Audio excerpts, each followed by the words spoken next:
Okay, na hatimaye sasa tuko katika sehemu ya 10. Simulizi yetu inamhusu binti anaitwa Zamda. Zamda yuko hapa kutupa historia ya maisha yake ambayo tumeshapata kuifunua kurasa nyingi sana katika sehemu ya kwanza mpaka leo tuko katika sehemu ya 10. Katika sehemu ya 9 kama nakumbuka bwana, ilikuwa ni masimulizi ambayo sasa tunayapata kutoka kwa mume wake na Zamda, Misa Kazumari. Kumbuka hali yake ni hoi bin taban, wa leo wa kesho, labda kama utatokea muujiza akapona, lakini sasa leo alikuwa anaulizwa kabla hajafa, bwana marehemu wao wanaongea ukweli. Tumeambiwa watu ambao wanasema ukweli ni walevi, watoto wadogo na mtu ambaye anakaribia kufa. Leo tuko na Kazumari mwenyewe hapa anatuambia kwa nini aliamua kujiingiza kwenye uchawi ili kwaje, kwa sababu pia hicho kitu tujakiona, tumeshtuka tu mwenzetu kishakuwa mchawi, lakini ndio hivyo, hajaizungumza na mke wake wala hajai kukubali kwamba anatumia mauchawi, lakini yuko live hapa ameshikwa panapo, sijui ni atafariki ama ni nini. Tumesema unasema ukweli unakufa tunajifunza kwa nini Kazumari aliamua kuwa mchawi ama kuingia kwenye shirki. Kumbuka ametusimulia kwamba alikutana na mtu msikitini na nini, akamjaza kweli kweli, akamjaza upepo mwenyewe, akajaa, mambo yakawa magumu kweli. Akakumbuka alipewa kitabu ili akisome, pengine kitamuongezea jambo moja mbili tatu. Tunataka kubaliana kwamba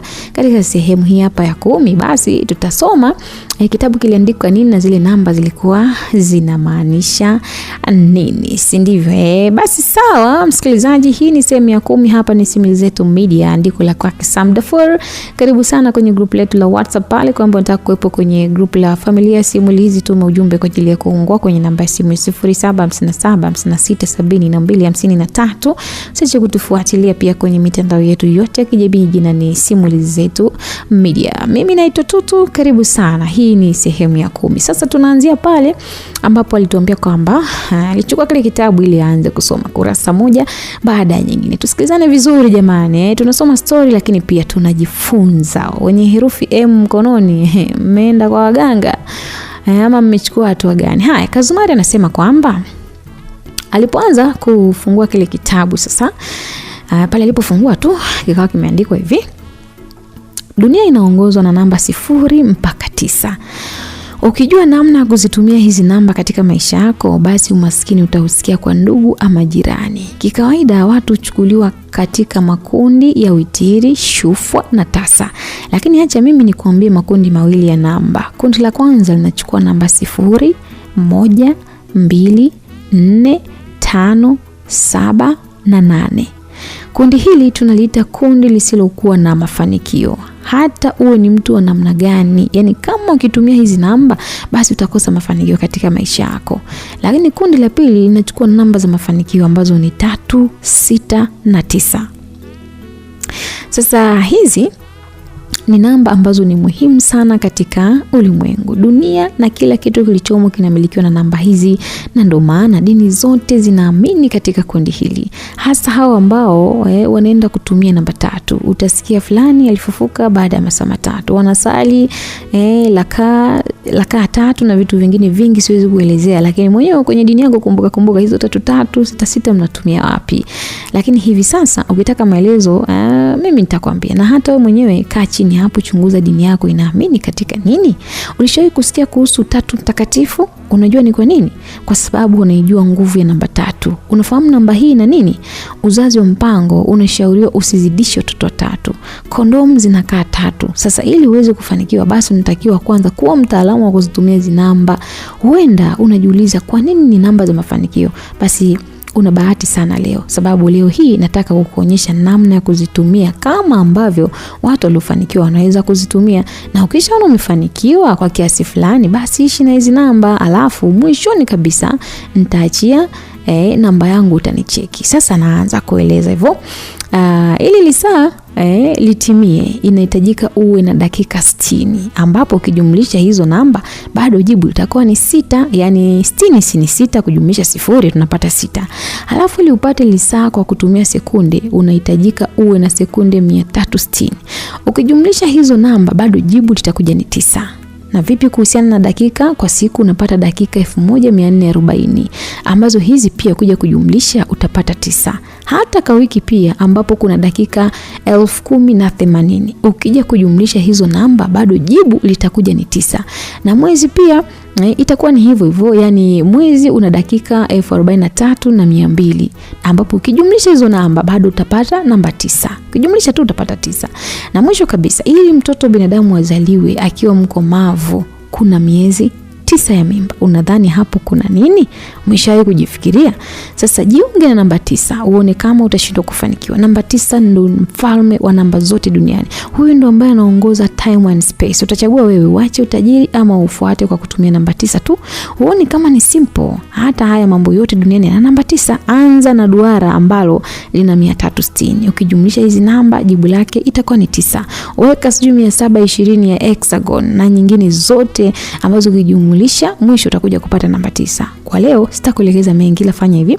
Kila siku amka saa 9 na dakika 33 siku, yani saa 9 ile ambayo inaandikwa 3 alafu dot 33 ambazo ukijumlisha unapata ngapi? 9. Alafu taamka majina 99 tofauti ya watu ambao unawafahamu ni matajiri. Baada ya hapo fungua duka lako saa 2 na dakika 10 asubuhi, yani saa 2 ile yenye 08 na dakika 10, ambapo ukijumlisha hapo unapata 9.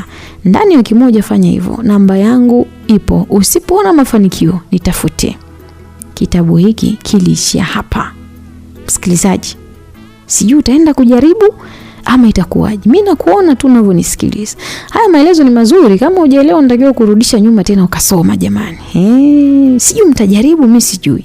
Sasa Kazumari anatuambia kwamba kitabu kilishia hapa. Nikafungua kurasa za mbele lakini sikuona lolote, japokuwa mwanzo kulikuwa na maandishi, ila safari hayakuepo, isipokuwa zile namba tu zilikuepo. Basi kuanzia siku hiyo nilianza kufuata kile ambacho kitabu kilikuwa kimesema. Nilikuwa mtu mzuri sana wa matumizi sahihi ya namba 9 katika maisha yangu. Ndani ya wiki moja ya kwanza niliona mafanikio makubwa sana. Uza yangu ilibadilika sana. Nikawa mtu wa kipekee kabisa. Kwa maana hiyo nilianza kuamka ule muda ambao nimesoma kwenye kitabu na kufungua ofisi muda ambao nilisoma kwenye kitabu. Nilikuwa kipekee sana.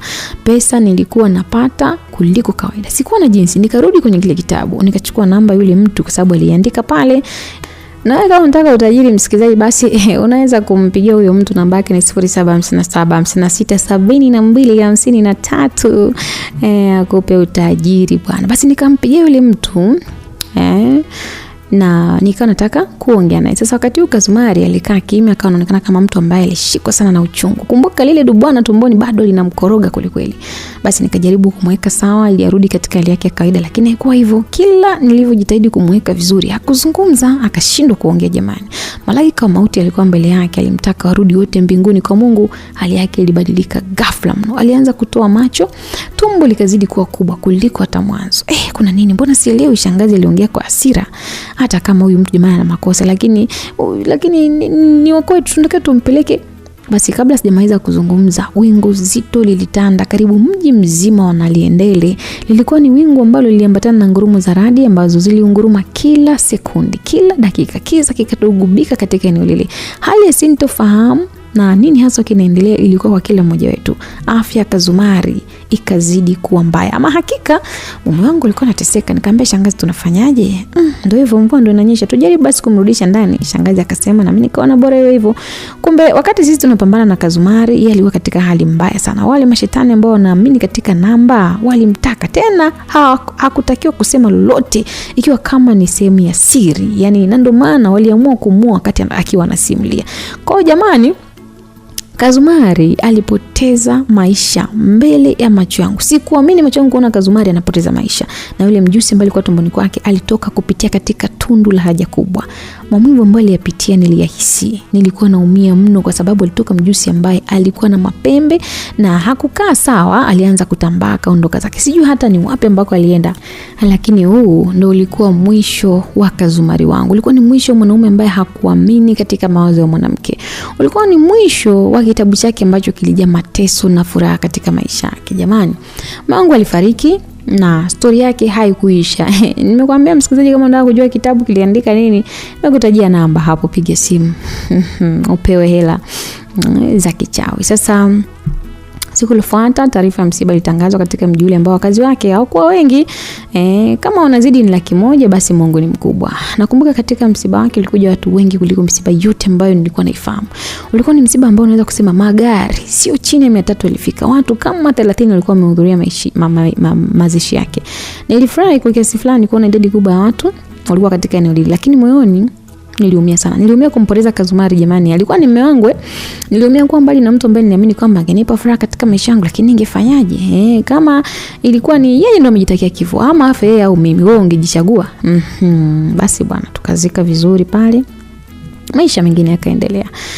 Baada ya mwezi mmoja nilishindwa kukaa katika ule mji, nikaona sasa bora nirudi zangu tu kijijini huko kwetu nikapambane na maisha. Nikaona hii ilikuwa ni njia nzuri ya kufanikiwa, ingawaje sikujua ningekutana na nini, lakini nikajipa imani tu kwamba ningefanikiwa. Kurudi kijijini kulikuja na ugumu wa maisha mno. Maisha yalikuwa ni magumu sana.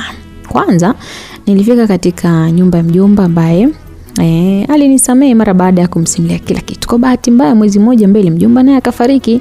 Nikabaki mwenyewe pale na mikupa ambako nikaendelea kufanya mapambano yangu mwenyewe, afe beki afe kipa, lakini ndio hivyo, ngoma ilikuwa imegoma kabisa. Shughuli zilikuwa ni ngumu, sikufanikiwa kupata chochote kile ambacho nilikuwa nakihitaji. Unaweza kusema nilikuwa nimefungwa hivi kwa sababu jua lilikuwa linanichoma nyie. Nikajaribu kulima korosho kwa sababu kwa watu ndo wanalima. Nikasema labda zitanisaidia, lakini ndo kwanza serikali ikashusha bei kutoka 3,000 mpaka 1,200. Ikawa ni hasara kubwa sana kwangu. Mwaka huu jamani niliulani mwaka jamani, nililani serikali pamoja na viongozi wote kiujumla. Mwisho kabisa nikajiambia kwamba anyways, mimi ni Zamda, sitaki kukata tamaa. Nakumbuka uliingia mwaka wa mapato kiasi ambao ulikuwa ni mwaka 2021.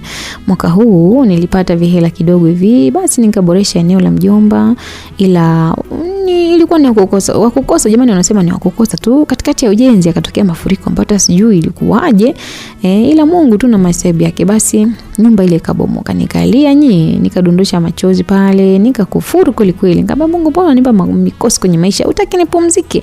Basi uniue jamani, nife tu. Mbona mimi dunia kila siku nina dhiki, mikosi, laana? Kipi ambacho nimekosea Mungu wangu? Alafu unasema watu wakuombe ufanye kazi kwa bidii. Kwani mimi unioni jamani? Basi nilisema kwa sababu sikuwa na mbele wala nyuma. Muda mwingine nilikuwa kama chizi hivi. Nilikuwa ni mtu wa kuwaza sana. Sasa nakumbuka mwaka uliisha huku amani katika uso wangu ikawa imepotea.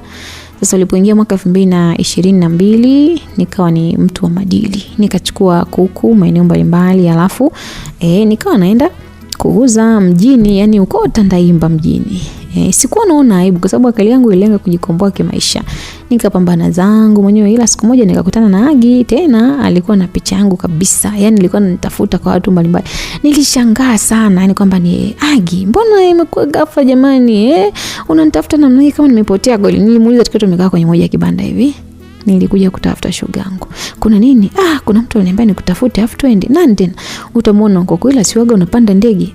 Sasa hivi swali gani jamani? Basi poa, tunaweza kuondoka lini sasa? Kesho kutwa?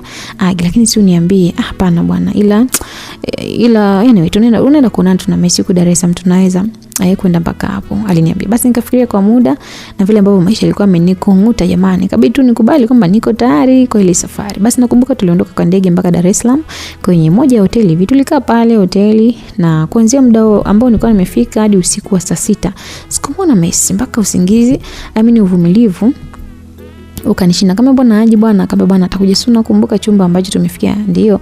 Basi poa, nenda mimi nitakukuta pale. Age aliniambia, akaniacha akashuka chini ya ghorofa. Basi nikajigeuza zangu na kwenda juu katika Roshan ambayo tulikuwa tumefikia. Nilikaa chumbani nikimsubiri Messi.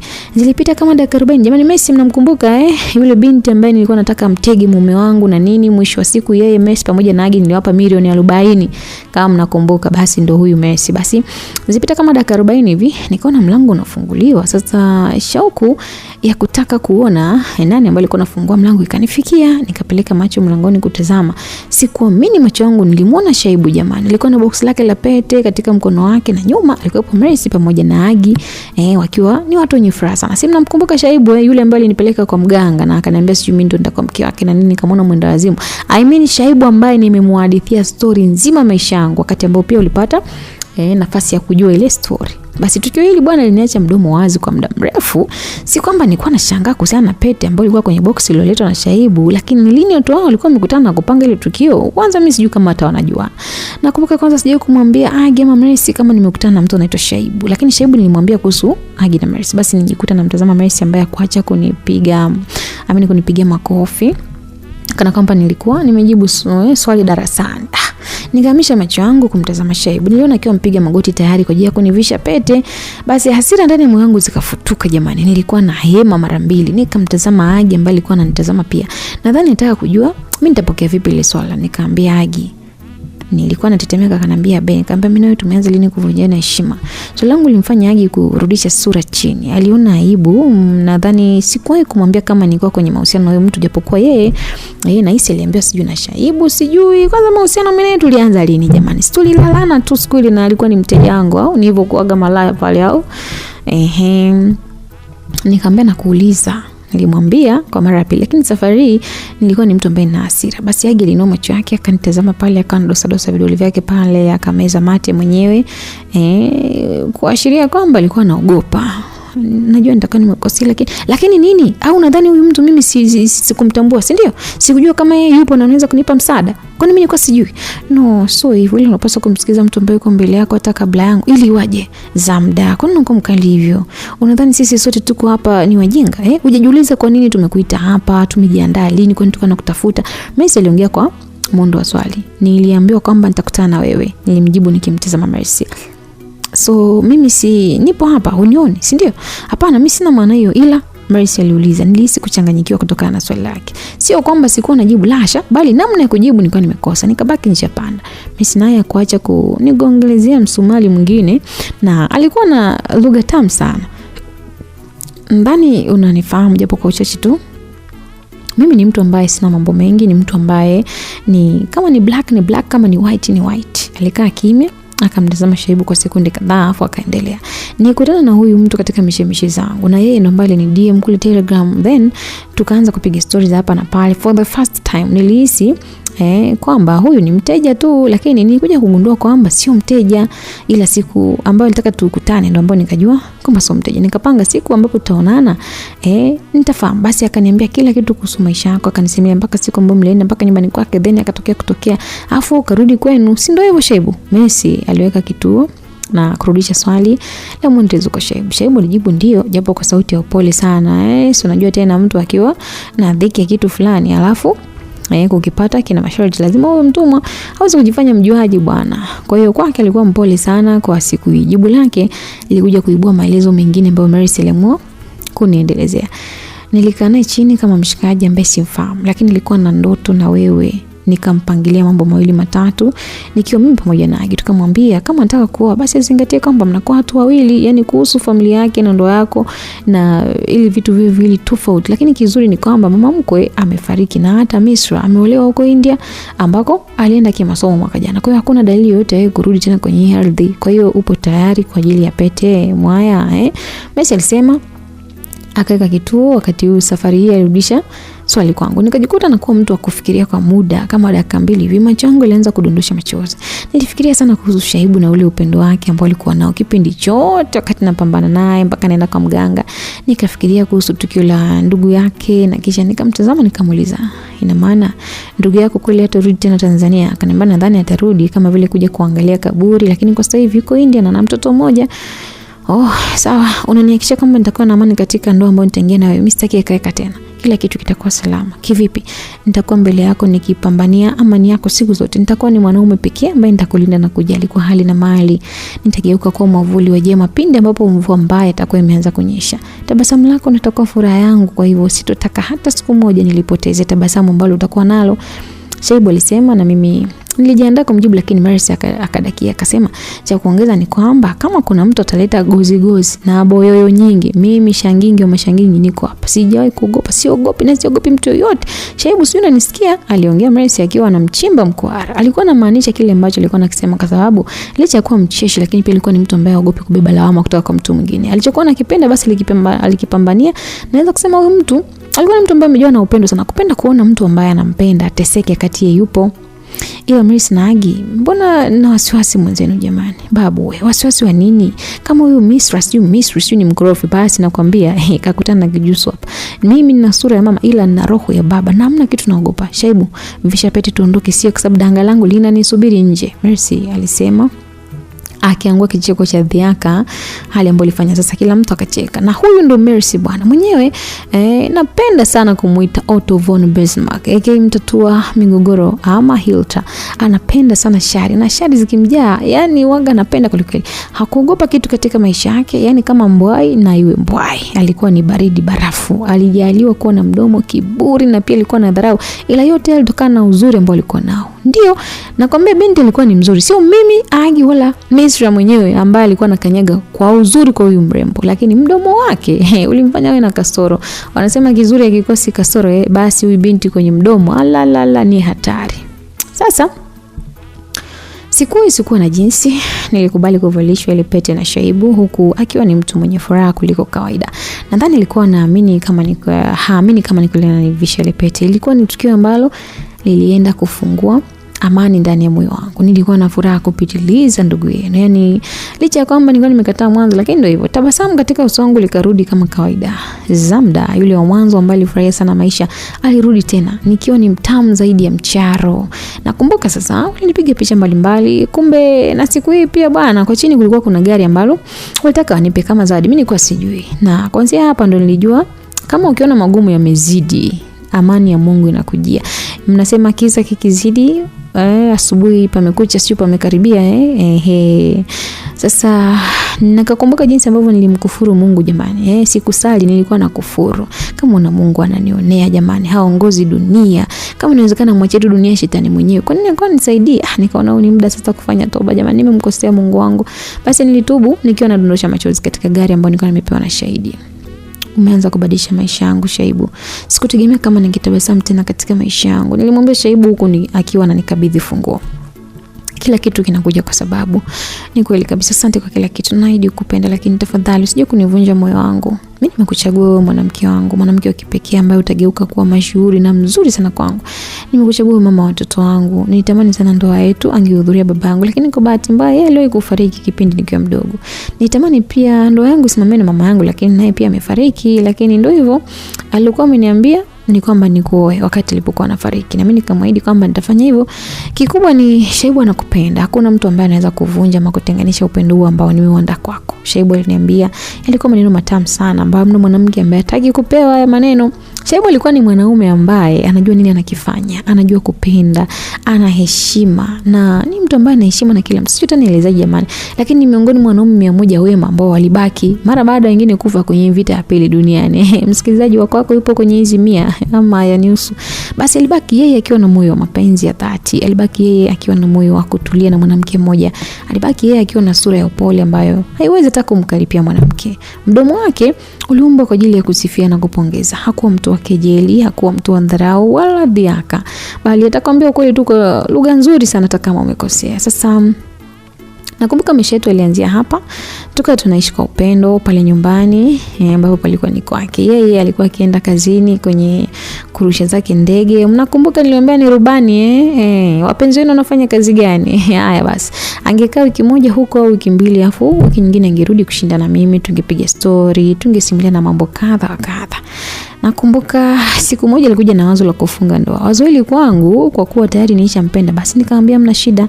Tukakubaliana kwamba utakapofika mwezi wa 4 inatakiwa tuwe tayari tumefunga ndoa. Makubaliano yetu yalikuwa ni hivyo. Agi na Mercy ambao walikuwa wakiishi Mwembe Mdogo, yani mji jirani tu kutoka pale Dege, wao waliniambia kwamba watashughulikia kila kitu katika upande wa mwanamke, kwa sababu mimi sikuwa na ndugu. Mungu si athmani. Mambo yakatarada jamani, na siku zikasonga na tarehe ya kufunga ndoa ikawadia, na ziko zimebaki 5 tu ili ndoa yetu ifungwe. Juni mniambia kwamba dada anarudi, ila mimi hajanipa taarifa. Ilikuwa ni sauti ya mume wangu tukiwa tunazungumza katika meza ya chakula, na kila mmoja alikuwa anamwangalia mwenzake. Anarudi lini? Sijajua, ila kwa mujibu wa John akasema kwamba yeye ameambiwa na rafiki yake. Kwa nini wasiliane naye? Tunawasiliana. Asa vipi, kwani anajua kwamba unaoa? Hapana, mimi sijamwambia, sikuwa na sababu ya kufanya hivyo. Kwa hiyo itakuwaje? Maana na wasiwasi na ndoa yetu, kumbuka siku 5 ndo zimebaki. Wasiwasi wa nini sasa mke wangu jamani? Mimi ndo ambaye nimependa, hana uwezo kunipangia eti nioe au nisioe. Mwanzo nilikuwa namwacha kwa sababu ya mama. Sikutaka tu bi mkubwa aone kwamba mimi ni mbaya, lakini safari akaleta mambo yake nitamuonyesha. Mume wangu alizungumza kwa jazba sana. Basi nibaki nikiwa na wasiwasi kuliko hata kawaida. Hamu ya chakula iliniisha kwa sababu mnamkumbuka yule binti jamani. Kumbukumbu ya Misri yule siku ya kwanza. Nikaona hapa natakiwa kuongea na Kinagi tujue tunafanyaje. Alafu nimuulize John kuna nini haswa, anarudi kwa sababu ya ndoa ama kwa ajili gani? Nikaa nimejiambia mwenyewe. Kumbuka John ni yule mlinzi ambaye yuko pale getini. Basi asubuhi ilipopambazuka nikamwandaa mume wangu vizuri mpaka muda wa kuondoka. Na akawahi kwa harakati zake pale kutafuta ukumbi mwenyewe kwa ajili ya sherehe, na muda wa kuondoka ulipofika alikuwa pia ameshaondoka. Mimi nikafanya pia mambo yangu hadi ilipofika majira ya 5 nikaondoka. Nikafunga safari hadi Mombe Mdogo kwa kina walikuwa naishi nyumba moja ambapo walinunua kupitia hela ambayo niliwapa. Kidogo hao walikuwa na akili kwa sababu kama ungekuwa watu wengine ile pesa sijui hata ungefanya kitu gani. Yaani sio ungefanyaje kama sio kununua kucha, sio kope makeup. Yaani kushindaniana na urembo tu kama unavyojua dada mjini haswa Dar es Salaam. Vichwa vyao vinajua wenyewe. Yaani wanajua wenyewe wanavyowaza. Basi nilipofika wakanikaribisha mpaka ndani. Sikutaka mambo mengi zaidi sana. Nikaingia katika mada husika ili tujue tunafanyaje.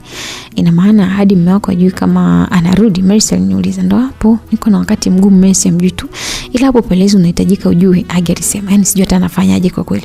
Unajua nahisi kuumwa na kichwa, yani sijui shingo, yani hata sijui ni mwili wote una joto. Bwana hebu sikia, hamna kitu kitaharibika. Ngoja kwanza aje hapa ajifanye analeta fyoko atafurahia show. Mercy alisema akiwa kama mtu mwenye hasira ashajiandaa. Kwa hiyo nyinyi hamna la kunishauri. Hasa tunakushauri vipi? Usikute huko India ambako wameenda tayari wamemfundisha maisha mema.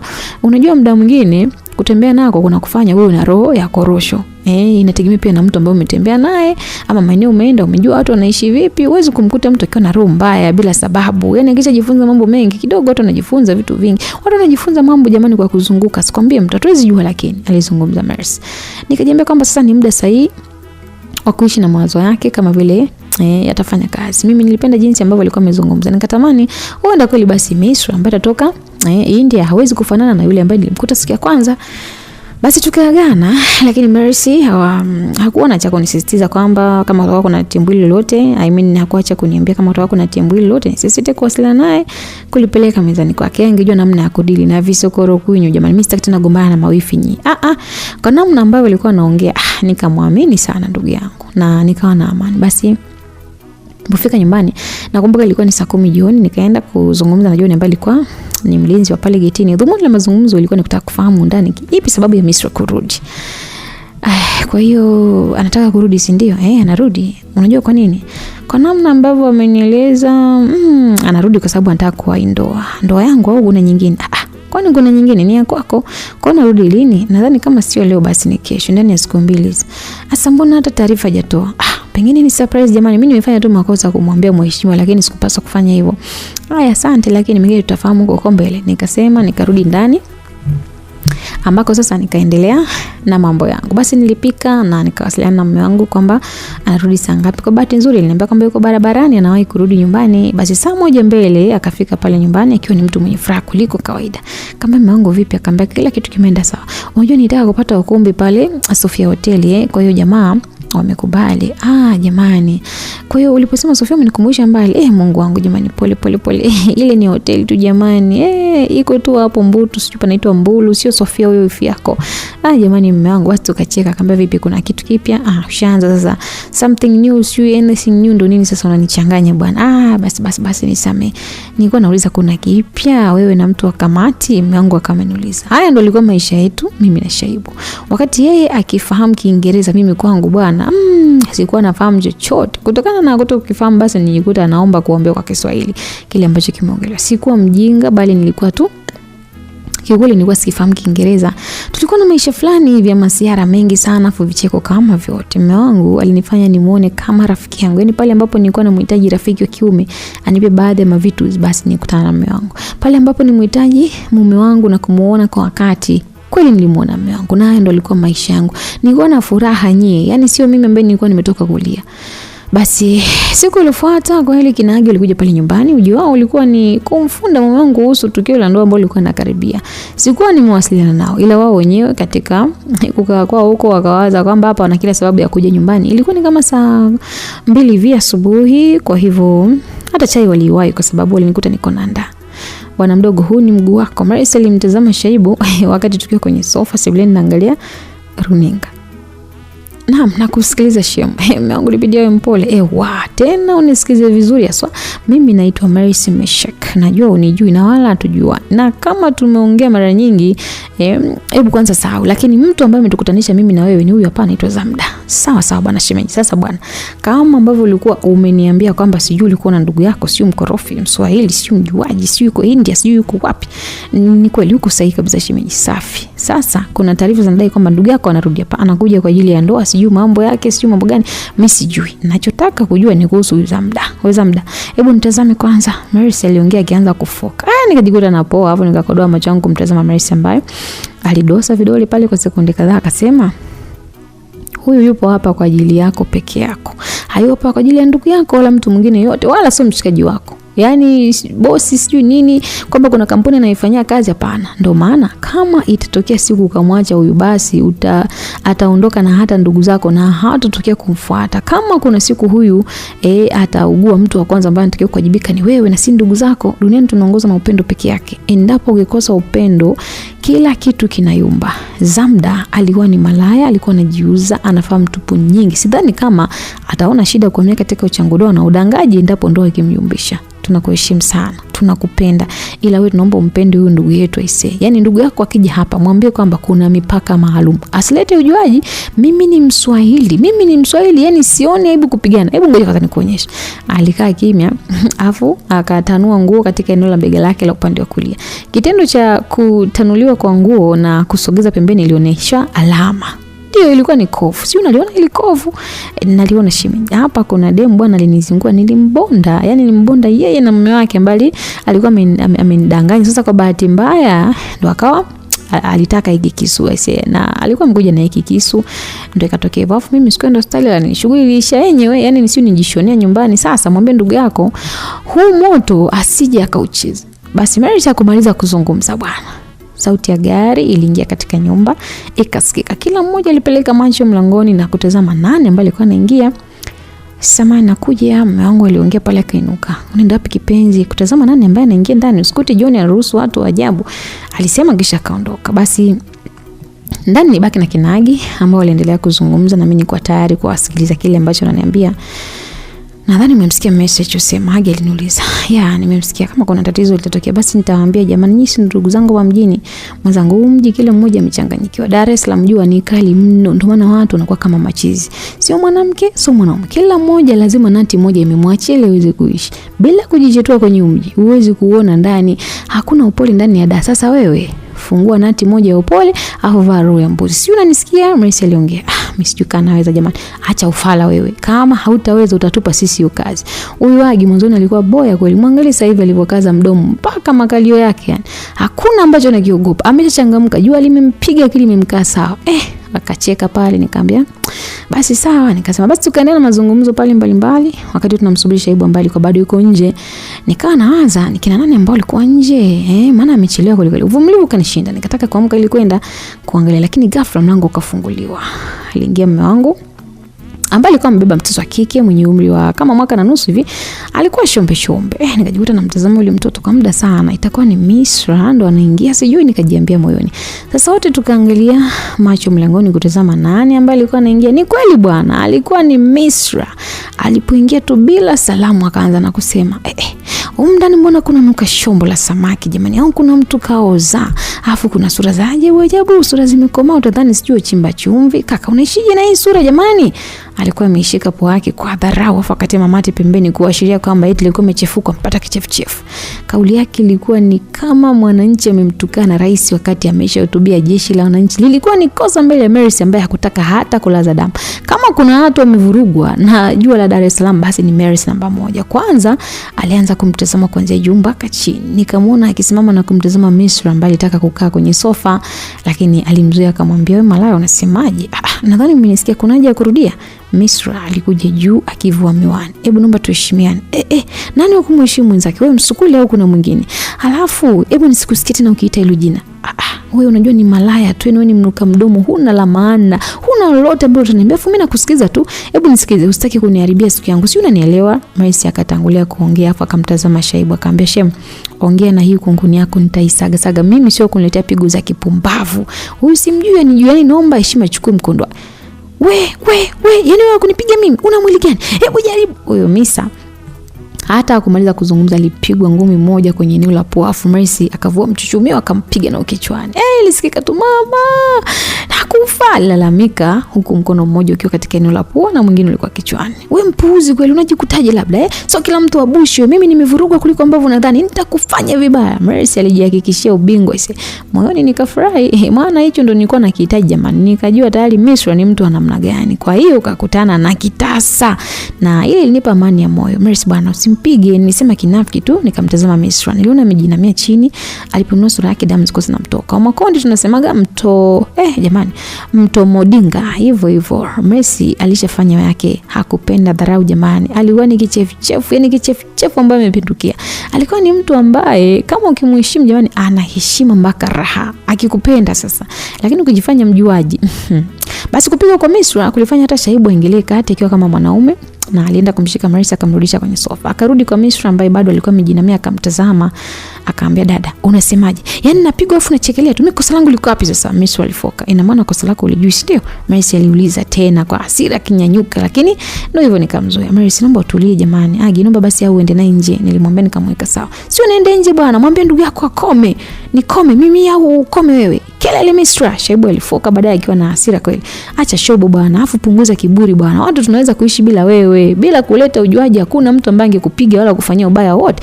Shaibu, najua nimeukera, lakini ndugu yako alipaswa kutumia busara na heshima na sio dharau. Sema kuta watu tumetulia hapa. Kejeli za nini sasa? Hapa mjini bwana, hajatuleta yeye. Sio nasikia kwenda bwana muuza chumvi wewe. Misra hakukoma kuongea, mdomo anao nguvu hana. Naondoka, ila huo ndo mwanzo wa show. Jifanye jeuri, niko pale na kusubiri. Kama wewe ni mwenda wazimu, mimi ndo mwenda wazimu. Wewe si shombo, mimi ndo ndimu. Nakwambia nitakufyatua shombo lote litakuisha. Ukijifanya kuleta ujuaji, mimi mwenyewe najua vizuri kuchefukwa. Agi, tuondoke. Mercy alisema kimshika Agi mkono, akaondoka katika eneo lile. Wakiwa ni watu ambao walikuwa wamechukizwa kweli. Hasira zilikuwa mbele yao jamani. Kupendwa na marafiki raha nyie. Vita yangu wananipambania. Basi kuondoka kwao kulifanya hali ya amani ikarudi ndani, lakini Misra kuacha kufoka. Alikuwa na hasira mara mbili ya mwanzo, damu zilikuwa zinaenda kumtoka. Mdomo wake haukuacha kufoka na kutoa lugha chafu ambazo alikuwa anasijua mwenyewe. Nimerudi, sitaki shari na mtu, lakini watu wanataka shari na mimi. Kuna mtu ambaye nimempiga hapa kama kuna mtu, kama unanuka sasa shombo asiambiwe jamani, nisiseme nisizungumze, alisema Misra. Alikuwa na hasira. Misra, unajua ni mtu mzima sasa hivi, kwa nini usitulie? Kwa nini usiwe mtu wa kawaida kama ambavyo wengine wapo? Yani nitukane, nipigwe alafu nasema nitulie. Natulia kwenye nini sasa? Mwambie yule mwanamke nitamuonyesha. Si anijui, si ndio? Ananisikia tu. Huu moto mwingine labda sio mimi. Misra nakwambia. Yani mimi subiri. Shomara tuondoke, alisema akijigamba kwa kupiga kifua chake mkono wa kulia, na alimshika mtoto wake na kuelekea chumbani ambako alikuwa akiishi kabla. Basi nikamwona mume wangu akiwa anamfuata chumbani ambako alikaa kwa muda kidogo. Sijui alikuwa anazungumza nini, lakini ndio hivyo, alipotoka alikuwa na furaha, uso wake ukaonyesha kwamba hamna kitu ambacho kimetokea. Kwa kuwa kwa upande wangu nilishajua nyumba imevurugika, basi nikajiandaa na lolote lile ambalo linaweza kutokea huko mbeleni. Nakumbuka baada ya mwangu kurudi nikamuuliza kuna nini? Nikamwambia niambie kweli mmezungumza nini chumbani juu ya hiki kinachoendelea. Akamwambia hamna kitu zaidi sana, amesema tu yamerudi kwa ajili ya ndoa. Kwa hiyo kilichotokea kimeisha. Ndio. Na kwa nini amerudi India sasa mume wangu alikaa kimya akanitazama. Mdomo wake ulionekana kama anataka kuzungumza hivi, lakini akasita mpaka pale nilipomuuliza kwa mara ya pili, kwa nini amerudi India? Ndoa yake imefanyaje? Mume wake amekuwa mtu wa kumpiga sana. Amekuwa hana furaha na hicho ndo ambacho amekisema. Hana furaha tena. Kwa mmoja kuharibu na hii ndoa yangu. Sidhani kama ataweza. Ila alichokisema ni kwamba mume wake amekuwa anampiga na kumnyanyasa. Kwa hiyo ameachika. Ndio, Mungu wangu. Kwa hiyo atakaa hapa. Sijajua, ila nitamwangalizia na tutaangalia namna ambavyo itakuwa huko mbele. Kama akileta ujuaji mwingi basi nitamtoa. Nitabidi nifanye hivyo, hamna namna, alisema Shaibu. Bwana wewe, taarifa hii kwamba Misra hakuwa na ndoa tena huko ughaibuni ndo nilikuwa naipata hapa. Nilitafakari kwa muda ambavyo maisha yatakuwa mimi na yeye. Kwangu ilikuwa taarifa nzuri kikweli, kwa sababu nilikuwa naamini kwamba yeye kama angekuwa India na ndoa yake ingekuwa kibizi huko na amani ingepatikana. Lakini anarudi tena hata ndoa yangu bado jamani. Basi baada ya maongezi ya muda mrefu, mimi na mume wangu tuliondoka pale nyumbani, ambapo tuliongozana katika kuchagua nguo kwa ajili ya sherehe yetu, na pia tulipita katika ukumbi. Nakumbuka tupomaliza mizunguko yote tukarudi nyumbani kama kwenye majira ya saa 12 video. Mume wangu alijitahidi kuniambia kwamba nisisahau maisha ambayo Misra amekuja nayo pale ndani. Mimi na Misra ni ndugu. Kibaya ni kwamba nashindwa kumtoa hapa kwa muda kutokana na hii ndoa, ila kama ikipita nitafanya hivyo. Aliniambia mume wangu wakati tukiwa tumefika nyumbani, tukao tukiingia ndani. Kwanza naomba niwe na mazungumzo na Misra. Mazungumzo gani? Mimi ndo nitajua nataka kuzungumza naye kuhusu nini. Ni vyema ukaniambia, lakini nikajua utajua popo bwana, ila namuomba Misra kuongea naye. Lakini tafadhali basi asitokee kama ile ambayo ametokea asubuhi. Mimi ni mwanamke wa kipekee sana Shaibu. Nataka kuzungumza naye tu. Alafu uzuri ni kwamba nitakuwa na wakati tunazungumza, kwa hiyo ondoa shaka. Mwambie mume wangu ambaye alinielewa na kanitaka tuingie ndani kwa ajili ya kuandaa chakula cha usiku. Basi tukaingia ndani. Mume wangu alienda kumwambia Misra kwamba wakati wa chakula kutoka kuna mazungumzo, kwa hiyo ajiandae. Uzuri ni kwamba Misra kwa mkaidi. Mimi pia nikaendelea na mapishi pale mpaka nilipomaliza. Nilienda kuoga pamoja na mume wangu, kisha muda wa chakula ulipofika, tulikutana mezani kwa ajili ya chakula tukiwa watu 4, yani mimi, Misra, Shomara, mtoto wa Misra pamoja na Shaibu. Basi tulianza kula chakula, lakini Misra alikuwa amefura mno. Hasira zilikuwa kwenye mwili wake. Mimi nikagundua hivyo. Sikutaka kumuongelesha mpaka muda ambao tungekaribia kumaliza, na kila mmoja amekaribia kushiba ndio tuzungumze. Mnaweza mkazungumza afu msile bwana, sio vizuri. Basi tulikula hadi tulipokaribia kumaliza, ndo nikainua macho yangu kumtazama Shomara ambaye alikuwa anakula kama pozi. Nikaambia, wewe una mtoto mzuri. Akaambia, za kwako. Wewe unajua style gani niliweka mimi mpaka nikampata mtoto, au unasifia tu? Alijibu kwa hasira, mbona nimesema siko ubaya jamani, hata hivyo kuna kitu nataka tuzungumze, ndio maana niko hapa muda huu. Sijui uko tayari. Kipi sasa? Kuhusu tu maisha ya ndani. Yamefanyaje? Si kila mmoja anaishi maisha yake au? Nilimtazama mume wangu ambaye nitaka nizungumze zaidi. Lakini kabla kufanya hivyo nikunywa kwanza maji, afu mdomo wangu ukaruhusu ulimi kucheza, kuzalisha maneno. Nikamwambia, mimi ni mwanamke wa kipekee ambaye nimekuja kwenye familia yenu. Huenda wewe unipendi, sawa, na upo sahihi. Siwezi bila kulazimisha unipende, lakini mume wangu mpenzi Shaibu ananipenda sana kwa asilimia zote. Kwa hiyo nataka nikusaidiaje? Sitaki msaada wako, lakini hivi karibuni tunaenda kufunga ndoa. Tumebakiza siku 2 tu au 3 tufunge ndoa. Ni jambo la heri na kila mmoja anatamani sana hili. Niliweka kituo baada ya kuona Shaibu anataka kuzungumza, na nilimpa kituo ile zungumze. Kabla yote, dada, unakumbuka nini mama aliniambia kuhusu binti? Shaibu aliuliza. Misra alinitazama kwa jicho la kuonya, lakini sikulipa nafasi. Baadaye akamtazama kaka yake ambaye alikuwa anamtazama pia. Kwa hiyo pamoja akajikuta anatazamana. Akamwambia, ndio alisema muoe. Safi sana. Najua hicho kitu kaka yako anataka kukitimiza. Mimi ni Zamda, niko mbele yako muda huko. Jambo moja tu, kaka yako alinikuta nikiwa na maisha yangu ambayo ilikuwa ni mazuri tu, ila hayo yote niliacha kabla ya kujua kuna jambo ndani yake. Nikamsimulia kila kitu, nikafunguka mwanzo mwisho mpaka nilipomaliza. Nikamtazama Misra kwa mara nyingine. Nikamwona ni mtu ambaye alikuwa amepoa sana. Macho yake yalikuwa na machozi hivi. Machozi haya yalitokana na simulizi ambayo nilimpa. Sura ya upole ambayo alikuwa nayo haikuwa kawaida. Akaniuliza, ina maana hata siku ile ambayo ulikuja hapa ndio ulikuwa umetoka kwa mganga? Nikamwambia, ndio, mimi nilishachana na masuala ya ndoa kabisa, na mbele yangu nilichokuwa nakihitaji kwa ni kitu kimoja tu, niishi maisha ya amani. Shaibu ndo ambaye amenitaka. Shaibu ndo ambaye amenirudisha, na amenirudisha kwenye kila kitu ambacho kinamaanisha mapenzi. Sasa basi mimi naomba kama unataka kaka yako anioe, niambie muda huu, isije kuwa naingia kwenye ndoa ambayo mtu anipendi nikaenda kuteseka kama ambavyo niliteseka. Binafsi kiukweli niko tayari kuacha kila kitu. Kama utasema tu utaki niolewe na kaka yako, mimi niko tayari kwa kila kitu. Nilizungumza nikiwa nalia. Nilikuwa na maanisha jamani, nilishindwa kabisa kustahimili maumivu ambayo yalikuwa ndani ya moyo wangu. Nilishindwa kwa sababu niliona jibu la Misra lingekuwa ni hapana. Nilikuwa katika wakati mgumu sana. Sura yangu ilikuwa na machozi. Kumbuka Misra anipendi. Nikajua hapa sijui itakuwaje. Basi Misra aliniangalia sana kwa muda kidogo, akaniambia, Zamda, huenda tafsiri yangu ya mtazamo wangu juu yako ilikuwa tofauti na mtazamo kamili kuhusu wewe. Mapungufu hayaondoi thamani yetu. Mimi ndio mkosefu kwako kwa kuweka mitazamo tofauti kabisa. Mwanzo nijua umetoka katika familia ya kimaskini, afu mimi na umaskini hatupatani hata kidogo. Sikuelewa historia yako moja kwa moja. Misra aliweka kituo, lakini alikuwa anatoka na machozi sio kawaida. Naamini kwamba alikuwa anaumia sana ndani ya moyo wake. Basi akajaribu kufuta machozi yale wakati alikuwa anapeleka kamasi ndani ya pua, afu akaendelea kuzungumza. Najua na mwenye makosa sana kwa kutokuruhusu kwa kutokujiruhusu mwenyewe kujua historia yako, alafu ndo nikaanza kuchukia. Nilikuwa mkosefu sana kwako kwenye kila sehemu ambayo nilikuwa nimekuona. Kwanza siku ya kwanza, hata hivyo mimi kiukweli nilikuwa nimetoka India kwa sababu moja tu, sikutaka wewe uolewe na kakaangu. Sikuwa nakupenda, na ndio maana hata nilipofika hapo jambo la kwanza ilikuwa nikupiga kelele nikibwata. Nilikuja kuivunja ndoa yako kabisa, na hata msingeweza kuoana kwa namna yote ile, nilikuwa nimeshajiandaa. Lakini kwa sasa hivi hapana, siwezi tena. Mnaweza kufunga ndoa na maisha yenu mengine yakaendelea. Naomba unisamehe nilipokosea. Mimi ni binadamu kama ambavyo walikuwa binadamu wengine. Basi kitu kikubwa cha kunitaka msamaha kiliwekwa na Misra. Ama hakika historia yangu ilimgusa sana. Sijui ni kama mwanamke ama ni nini kilimguta India, lakini aliumia. Kiukweli sikuamini kama yule ambaye alikuwa mbele yangu alikuwa analia na alitaka kupiga magoti. Jamani, Misra nikahisi kama naota, lakini ukweli ndio ulikuwa huu. Misra alinisamehe. Nijikuta nimkumbatia kwa furaha, baadaye nikampiga mabusu kila sehemu ya mwili wake, hasa usoni.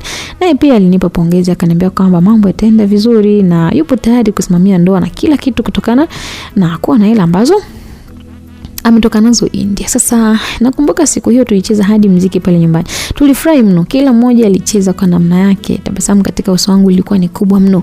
Nilifurahi sana kuona Shomara pia ambaye ni mtoto wa Misra na kwenda na kuwa kama mtoto wangu katika nyumba ile. Nilifurahi sana kumuona Misra na kwenda kushirikiana na mimi kwenye mambo mbalimbali. Basi usiku ulipokuisha, hatimaye iliingia asubuhi ambayo ilikuwa na kimuhimu mno cha kuambia kina Mercy kuhusu kile ambacho kimetokea. Basi nikamwona Misra, nilimuomba Misra niongozane naye. Kwa bahati nzuri alikubali. Tukafunga safari hadi kwa kina Mercy na hakuamini. Walisi kama anaota, akasema, "Zamda, nini tena kutuletea huyu?" Aliuliza akiwa amesimama mlangoni anatutazama. Tulikuwa tunashuka kwenye gari. Nyuma yake yuko Mercy ambaye alikuwa na kioo anajiremba. "Shoga, kuna nini mmekuja na mambo yenu ya shari? Niweke kioo chini nini au?" Mercy aliuliza, akanifanya sasa nicheke. Misra naye alengwa kicheko. Kutufanya wote sasa tucheke kwa pamoja. Misra, hii ndo familia yangu, mbele anaitwa Agi na yule nyuma anaitwa Mercy AK. Nilitaka kumtambulisha Mercy, lakini kabla hata sijamaliza akasema AK Shangingi, Mswahili AK kiboko ya madoa sugu. Ukiniita mani unakuja kukosea. Ukiniita mandonga ni mtu kazi. Mimi ndo kiboko ya madoa sugu, sabuni ya magadi mara moja tu, lakini povu lake unafulia nguo zote hata kama ichafuliwe na diesel. Upo nyonyo, alisema akitingisha vititi vyake vidogo. Alikuwa na furaha. Jamani, nimeshikwa nini? Lakini nilisema nikiwa nacheka. Utambulisho wa Mercy ulifanya nicheke, naye akuishia vituko jamani. Alifanya hivi kwa makusudi tu, ikiwa ni kama kumringishia Misra ambaye aliweka tabasamu kwa muda, akasema, "Mimi nashukuru kwa fahamu jamani, naitwa Misra, ni ndugu yake na Shaibu. Na kabla yote nitangulize samahani kwa kile ambacho kimetokea jamani." Lile lishaisha. Alafu mimi mbona sina mambo mengi? Unadhani mimi hata na shari na wewe? Basi ni kwamba tu mtu ukilianzisha basi nakulipa hivyo. Lakini ndio hivyo. Kama uko tayari sema tu, tuanze hata saizi hapa jamani. Si ndio? Alizungumza Messi. Kama kawaida baadaye ya moto nikuongeza mafuta, ngoma ikoleta jiona mbele kwa mbele. Hapo sasa. Haya, hebu tuambie basi Misra, kwa nini uko hapa? Mercy aliuliza. Basi Misra alikaa kimya akimtazama mtoto wake ambaye alikuwa katika mikono yangu. Akamisha macho hadi kwa Mercy ambaye aliendelea kujiremba kana kwamba kwa anazungumza na mtu hivi. Akasema, Misra akaanza kusema kwamba jamani, mimi nimejifunza duniani ili tuwe na amani, basi upendo ni muhimu. Nimekuja kwenu kuomba msamaha na kuambia kwamba kuanzia leo mimi niko na nyie, letu leo ni moja tu. Basi hapo ondoa shaka, hilo limeisha. Karibu sana. Tena karibu sasa mpaka ndani, alisema Mercy akaingiza ndani. Haya, twende ndani tukaongee, alizungumza. Dunia mpya ya mimi na furaha ikazaliwa hapa. Dunia mpya ya kupendwa na wifi kama mbele yangu. Ilikuwa ni dunia ambayo kila mwanamke anaitamani. Kwa sababu hakuna kitu kibaya duniani kama kutopendana na wifi yako au mama mkwe. Ukiona wifi yako amekupenda, yaani wewe atakutetea kila kosa, atakutajadi michepuko ya kaka yake. Ndio hivyo. Ukweli ulikuwa hivyo kwa sababu nilipata kuthibitisha kupitia hili. Misra ambaye alikuwa hanitaki alinipenda mno. Nakumbuka yeye alikuwa ni mtongo karibu kuliko wote ambao nilikuwa nao. Yaani hata ndoa ilipopita basi yeye ndo nilimpa kipaumbele zaidi. Kumpa kwake ukaribu, kumbe jamani nikawa najichimbia kaburi taratibu sana kwa sababu nilianza kuwasawa kina Mercy kabisa. Mercy aligeuka kuwa mpelelezi wa kizungu ambaye alitumwa kukusanya taarifa na Waafrika kwa kutumia kanisa. Alikuwa ni ustadhati ambaye mchana na ushungi na baibui, ila usiku unakutana naye Buguruni akiwa anafukuzia kila gari lililokuwa linasimama kwake. Aliwaza jambo lingine kabisa. Kwa hivyo alikuwa tofauti na mimi hata kimawazo. Wakati mimi nikiamini kwamba tunapendana, sasa wakati mwenzake anawaza namna nzuri ya kuimarisha upendo katika nyumba yetu ambayo tulikuwa tunaishi zamani, kwa amani, mwenzangu alikuwa anatafuta namna nzuri ya kupandikiza chuki ili kunitoa kwenye ile nyumba. Wanasema adui yako anatoka karibu siku zote. Mtu ambaye anakufahamu A to Z ndio ambaye anaweza kukupandishia kila kitu ambacho unakijua. Kwa hiyo kwa Mirsa ndicho kilichotokea, kwa sababu mwezi mmoja baada ya ndoa, yani mwezi wa 5, mume wangu alisafiri na Mirsa alibaki pale nyumbani pamoja na mimi. Sasa mwenzangu akawa ni mtu ambaye alikuwa anaingiza sana mabwana pale ndani, alafu anawatoa, anaingiza mabwana, anatoa. Ndio ilikuwa ni tabia yake kiukweli, kila siku hakuchagua muda wala masaa wala nyakati. Kwa kile yuko sawa. Nadhani ilikuwa anatafuta sababu ya kuanzisha chuki tu. Alikuwa anatupa tu kondomu kila mahali. Yani ungeweza kuzikuta hata katika beseni au dishi la vyombo. Tena ni zimetumika jamani. Sasa kutokana na tabia hii kudumu kwa zaidi ya wiki 2, basi nikashindwa kuvumilia ile hali, kwa sababu alikuwa anafanya pale nyumbani kama unavyojua tena nyumba ya kwangu, afu mtu mwingine aje kufanya ujinga anageuza kama guest jamani. Nikamuka naye chini nizungumze naye kuhusu ile tabia. Nakumbuka ilikuwa ni jioni, tulikuwa tumekaa sebuleni pale, tulikuwa tunatazama zetu runinga. Mimi ndo ambaye nilikuwa nimeanzisha mazungumzo hapa. Nikamwambia hivi, unarudi lini India? Ilikuwa ni swali la mtego. Mwenzangu alichojibu akamwambia, umenichoka. Nikamwambia, jamani, sina maana hiyo, ila kwa hiyo ina maana umeshaona kwamba mimi nafaidi sana hizi sofa za kaka, si ndio? Mishwa, jamani, mbona kile ambacho nimekuuliza hakiko huko? Kwa hiyo basi sawa, tubadilishe mada. Nilisema sana, nikaingia katika mada kamili. Nikamwambia, mwanamke mzuri anatakiwa kuwa na tabia ya kujitunza. Mimi navyoona unafaa sana kama ukijitunza na ukalinda, na ukajilinda na kuheshimu labda ndoa yako kama uko nayo. Wifi yangu, unaonaje? Nitupa macho kwenye runinga kujifanya kama siko tayari kwa jibu lake. Baada ya sekunde kadhaa nikamsikiliza.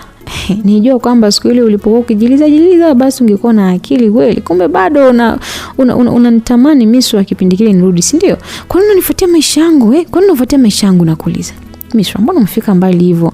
Hii tabia yako kuingiza wanaume huko ndani ndio kitu ambacho mimi nakizungumzia, sio kizuri. Na kama ukiweza basi fanyia huko nje. Kumbuka huko ndani tuko wawili, mimi nipo, lakini pia kuna mtoto wako. Wewe ulisema kwamba ulai kwa malaya wewe, au umesawa? Kipi ambacho kinakushangaza sasa? Kuna ubaya gani? Unasema tuko wawili, okay sawa. Kwa hiyo mimi nikikatwa wewe ndio unakatwa, ama yani wewe unaumia nini? Kama nagongo mimi kinakuuma nini? Misra alikuwa mkali kuliko kawaida. Sikutegemea kama angegeuka na kuwa mkali kiasi hiki.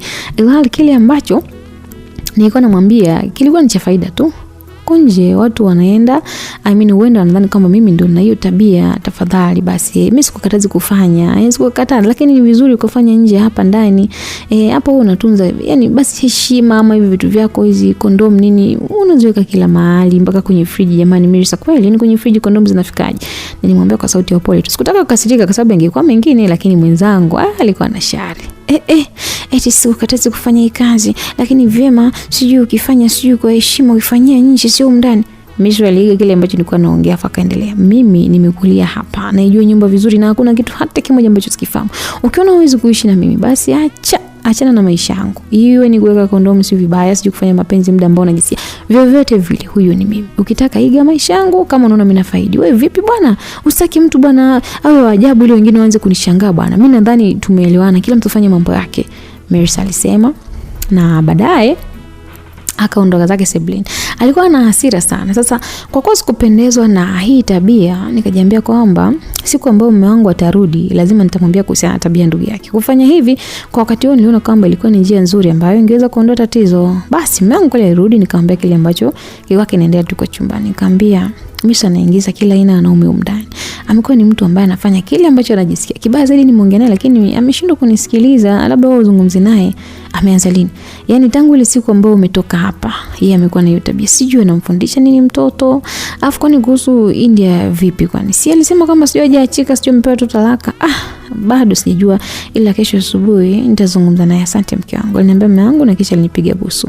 Basi tukalala, na palipopambazuka kitu cha kwanza kufanya ilikuwa ni mume wangu kuamka na kwenda kwenye chumba cha Misra na kwenda kuongea naye kwa ajili ya kumuonya. Nilisikiza vizuri sana mazungumzo yao. Kaka yangu, tangu lini mimi nikaa na hiyo tabia? Lini nimekuwa na hiyo tabia? Huyu mkeo anataka kudugombanisha sijui, afu mbona mimi nampenda na sijataka kusema kitu chake chochote huko ndani. Misra alikana. Wewe una hiyo tabia ama usiwe nayo? Usifanye na sitaki. Ukiona ni kitu kizuri basi nenda huko, lakini sio hapa. Kuna hoteli nyingi sana huko nje pamoja na guest bubuko unaweza kwenda kufanya na watu wako huko. Nadhani nimemaliza. Mimi na wenzangu kazini. Mama yangu alisema na kisha akarudi chumbani kwangu ambapo huko pia alikuja kuzungumza na mimi kidogo. Niliwasikiliza na nikarudi ndani. Akaniambia kuwa makini na kutegemea hapa nyumbani. Huyu sio mtu wa kumchekea. Tayari ameshakuwa na anajua nini ambacho anakifanya. Hata hivyo nitaenda kuzungumza na John ili nijue pia tunafanyaje pale getini. Shaibu alizungumza. Sawa. Basi ngoja nikuandalie chai afu ukafanya mambo yako. Nilisema, nikampiga busu, nikaenda kuandaa chai. Nikiwa jikoni nianza mapishi yangu kama kawaida, lakini ghafla alikuja Shomara ambaye alisimama kwa pembeni akawa ananitazama. Kwa kuwa alikuwa na kihindi kingi sana mdomoni yule mtoto sasa wa wifi. Afu mimi sielewi, sikutaka hata kusumbuana naye. Nikamtazama tu nikaendelea kupika pale. Nilipika naye kwa amesimama pale ananiangalia. Wakati naenda kupika nikakumbuka kwamba nilisahau kitu kwenye meza ya chakula, kwa hivyo nilikuwa natakiwa kwenda ukifuata. Basi nilitazama mapishi yangu kama alikuwa vizuri, nikamshika Shomara na kutaka niondoke naye, ila nikamwambia tende toto.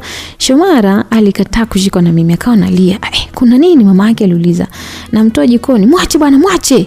Akiungua moto je? Kumbuka mimi niko napika. Bwana wewe kupika utapika wewe bwana, hebu mwache bwana, fanya mambo yako.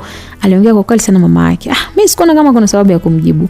Nikaenda kurudia flampen ambayo tayari nilikuwa nimeweka jikoni, ilikuwa linaivisha viazi. Nikalitazama, mwisho nikaondoka zangu jikoni, nikamwacha mtoto pale alikuwa amesimama. Nikapiga hatua ya kwanza, ya pili, ya tatu. Nilipokaribia sebleni nyuma nikasikia sauti, "Mama!" Hakuna kingine. Ilikuwa ni maji ya moto kutoka kwenye hita, yalikuwa yamefika kwenye mwili wa Shomara ambaye alikuwa anachezea kifaa kile cha kuchemshia maji. Kama ambavyo unajua watoto wanapenda kujaribu kila kitu. Mungu wangu, nijikuta nageuza mpaka kwenda kumwangalia mtoto. Nilipofika pale nikamchukua, alikuwa analia sana. Alikuwa kwenye mikono yangu na mama yake akawa amekuja. Hakutaka mazungumzo na mimi, alinipiga kofi moja takatifu ambalo lilisimuliwa na mwili wangu. Akaniangalia kwa hasira. Malaya mkubwa, unataka kumuua mtoto wangu? Unajua nimemzaje huyu? Unajua nimemzaje? Alizungumza kwa kufoka Misra. Nipe mtoto. Nikamkabidhi mtoto wake, nikamweka pembeni na yeye alimweka mtoto pembeni akawa ananitazama. Kwa hiyo umeona huna mtoto. Kwa hiyo yani umeona mtoto wangu ambavyo amebabuka kwanza. Kwa sababu huna mtoto au? Aliongea. Nikamwambia mbona sijafanya kitu chochote. Basi sikumaliza hata kuongea, mafuta ambayo yalikuwa kwenye flampen yalitoka kwenye mwili wangu kuanzia usoni kushuka chini. Misra ndo ambaye alifanya hivi. Siku hii niliona mwili ukivimba ghafla binvu. Kwa sababu ile mafuta yalikuwa ni ya moto mno. Kumbuka nilikuwa nimeyapasha kwa ajili ya kupikia. Nilihisi kufa jamani. Nilihisi kukata roho. Nilihisi kurudi kuzimu kwa Mungu Baba jamani. Mume wangu alikuwa chumbani, akatoka kwa haraka mno baada ya kusikia sauti yangu. Alifika hadi pale ambapo nilikuwa nimechuchumaa nikiugulia maumivu. Alinishika na kuniweka sawa. Akaniuliza nini kwa kimetokea. Hakukuwa na kitu ambacho niliweza kujibu zaidi ya kulia. Mdomo wangu ulikuwa unatetemeka kwa hasira na mwili wangu ulikuwa unauma mno. Maumivu ambayo niliyapata yalizidi kipimo. Baada ya kuona mimi nimeshindwa kutoa majibu juu ya kile ambacho kinaendelea, zaidi sana nilikuwa nalia. Aligeuka kumtazama Misra ambaye alishaacha flampen na sasa alikuwa amemshika mtoto wake ambaye alikuwa bado analia. Misra, kuna nini? Kaka, mimi mwenyewe sijui ambacho kimetokea. Yaani sijui, niko zangu chumbani nasikia ghafla sauti ya Shomara. Sasa ndo natoka hivi nakuta wifi na yupo hapa analia. Yaani sijui chochote. Misra akajitetea na mweka mtoto wake sawa na kumpuliza. Misra, kuna nini? Mungu aliniuliza sasa mimi.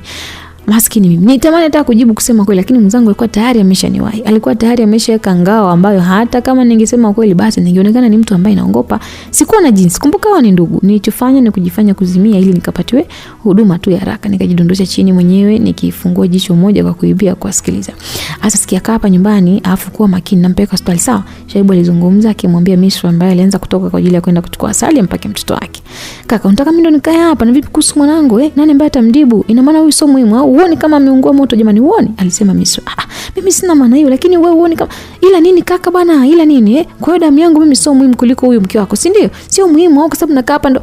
Basi Misra aliendelea kufoka. Basi Shaibu ikabidi mzibe mdomo na akamtoa nje. Alifanya hivi ili apate nafasi nzuri ya kunihudumia na kunibeba kisha nipeleke nje ambako baadaye angemrudia labda huyo mtoto na ndo angeweza kunitoa vizuri pale nyumbani. Basi siku hii naweza kuhesabu kama miongoni mwa zile siku mbaya kwenye maisha yangu. Unaweza kuhesabu ni siku hii ambayo na siku ambayo naijutia, ni siku ambayo nilitoa msamaha kwa Misra afu nikampenda kwa mapenzi yote. Najuta jamani. Msikilizaji, mawifi hawana urafiki na sisi jamani, hawana. Nakumbuka baada ya haya yote kutokea, mume wangu alinipeleka katika hospitali ya Muhimbili kwa kuwa alikuwa akijuana na baadhi ya wataalamu. Basi hakukuwa na shida sana katika kupatiwa matibabu. Hali yangu ilikuwa mbaya kuliko hata Shomara kwa kuwa mimi nilikuwa nimemwagia mafuta tena yenye joto kali, wakati ilikuwa ni maji ambayo ilitoka kwenye mwili wake.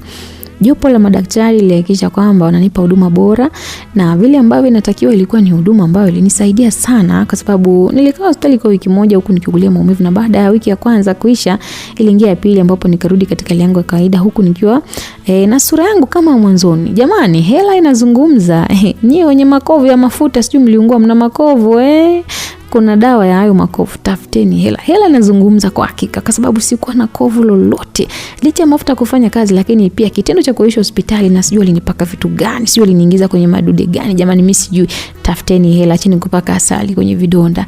Sasa nakumbuka Shomara naye alikuwa kitibiwa, ila haikuwa katika hospitali ya Muhimbili. Yeye alikuwa katika moja ya hospitali ambayo ilikuwa inapatikana maeneo ya Mji Mwema. Kwa kuwa hakuwa na majeraha makubwa, ilitosha kabisa kumtibu. Basi nikiwa pale hospitali, mume wangu alikuwa akiondoka na kuja. Kuna muda ambao alikuwa akiondoka, kuna sehemu alikuwa anaenda na sehemu ambazo alikuwa anaenda kitoka pale ilikuwa ni kazini tu. Basi yeye alikuwa akiondoka, Messi na Agi walikuwa wanakuja pale hospitali wakiwa na vyakula vyao kama kawaida. Hutumia muda mwingi sana kunifariji na kuniweka sawa. Kwa kuwa Messi na Agi niwachukulia kama ndugu zangu, nikawaambia ukweli kile kilichotokea. Niliamini kwamba hao ndio ambao wanaweza kunipa mawazo mbadala kuliko hata mume wangu, kwa sababu nishajua alikuwa na hasira, na hata hivyo sikutaka kueneza sumu baina ya hao watu wawili, yani yeye na ndugu yake. Basi kwa hiyo nikaamua kutokumwambia kitu. Sasa mimi unajua sijaelewa. Nani ambaye alikumwagia mafuta usoni? Aliuliza Mercy akiwa na hasira. Nikamwambia ni Misra. Yani ilikuwaje? Agi aliuliza. Hata sijui nisema ila ndio hivyo. Hebu sema bwana, achana na ndio hivyo bwana. Ndio hivyo ndio tunataka kujua ilikuwaje. Alizungumza Mercy akiwa na foka sana. Sikuona sababu ya mimi kuwafisha juu ya kile ambacho kilikuwa kimetokea. Nikaamua kuambia mwanzo mwisho, kuambia tukio linaanza mpaka sasa hivi tukio linaisha. Basi nikawa nimewaambia kila kitu, niwasimulia huku nikiwa nadondosha machozi, kwa sababu maumivu ambayo nilikuwa napata yalizidi mno. Nilikuwa katika nyakati ambazo ustahimilivu ulinishinda jamani. Mume wako anajua? Aliuliza Mercy baada ya masimulizi kuisha. Hapana, mimi sijamu. Wewe Zamda, unawazimwe, hujamwambia. Hivi una akili kweli? Umeshasahau mambo ya Sofia, si ndio? Umesahau na kuuliza. Unacheka na nyani Agi rafiki yangu, mimi sijazoea shari, mimi sitaki ugomvi. Nao pia utagombana. Wewe ni fala kumbe. Yani mimi nitakutukania papa hospitali, nitakutukana mambo mengi, acha ujinga. Mesha hebu mpigie mume wake, afu mwambie kila kitu. Au na yeye mwenyewe umwambie aje hapa, aje tu aongee mbele yake. Aliongea Agi. Basi nikamwona Mercy anachezea simu, nikajaribu kumuomba asipige simu, lakini hakuna hata mmoja mbali nielewa. Kilichofuatia ilikuwa ni kumpigia simu mume wangu na nikamwambia kile ambacho kimetokea. Mwanzo alianza Mercy, baadaye akanipa simu. Nilikuwa kwenye machozi sana kiukweli. Na nilikuwa natetemeka, nikamsimulia mume wangu mwanzo mwisho mkasa ambao ulitokea. Kwa hiyo huyu ambaye amekuweka hospitali ni yule mpuuzi pale nyumbani. Shaibu aliongea kwa kufoka. Ndio mume wangu ni Misra. Mbavu kweli, ngoja kwanza kesho nirudi. Kesho narudi. Mume wangu, tafadhali basi nakuomba tafadhali usije kumfanya lolote. Yule ni binadamu, enda ni hasira tu, utaongea naye. Hakuna cha hasira. Alafu Shemela, yani kama kazi uwezi niachie mimi. Mtu anamwagiaje mwenzake mafuta usoni? Alizungumza akiwa anapokonya simu. Mercy huyu, najua la kufanya Mercy, hata usijali. Poa, sisi tunakuamini, ila ukizingua utakuta ana meno ndugu yako. Nakwambia mapema, Mercy usijali, niondoa shaka. Vipi lakini daktari amesemaje? Mume wangu alizungumza. Basi hapa wakazungumza mambo mbalimbali. Wakati huu na mimi nikawa nawasikiliza tu. Nikawa tu nawasikiliza kwa sababu walikuwa wameweka loudspeaker. Kwa hiyo ilikuwa ni rahisi kujua kama walikuwa wanaongea kitu gani. Waliongea hadi walipomaliza na mume wangu akaahidi kwamba kesho angerudi na kupita hospitali na baada ya hapo ndo angeenda kwa Misra. Sasa kupitia tukio hili nijikuta najilaumu sana. Nijiona mjinga sana kusema kile ambacho kimetokea, kwa sababu sikutegemea kama kina Mercy angempigia simu. Mimi sikutaka ugomvi jamani. Nilichokuwa nahitaji ni wao tu kuwasimulia ili wapate kujua, lakini ndio hivyo mambo yamebadilika. Basi nikawa ni mtu wa kujilaumu sana muda wote.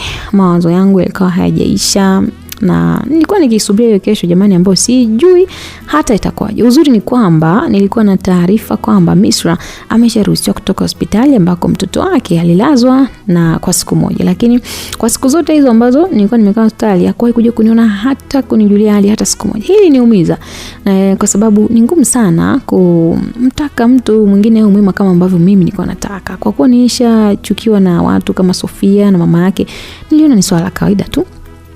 Basi sasa tukawa tunasubiri hapa kwamba mume wangu atarudi na huenda tutaweka sawa ama tutapatana ama itakuwa vipi. Alikuwa anasubiria sasa hivi, alikuwa ni mume wangu kwa ajili ya kujua tunafanyaje. Kumbuka hili ni jambo la kifamilia msikilizaji. Mawifi, habari ya sasa hivi, na wasalimu kwa jina la Simulizi Zetu Media. Tumefika mwisho katika sehemu ya 10 ya simulizi yetu ya Zamda. Zamda na heka jamani. Kwani Zamda mkononi hana M jamani? Zamda anateseka ndugu zanguni. Haya, Zamda tukajua anaenda kupata nafuu, lakini mambo ndo kama mlivyoona. Sijui itakuwaje, sijui itakuwa vipi. Msikilizaji, tutakutana katika sehemu ya 11. Andiko lake Sam Dafur. Mimi naitwa Tutu na hapa ni Simulizi Zetu Media. Make sure unaandika comment yako hapo chini. Usisahau like, kushare na bila kusahau kusubscribe.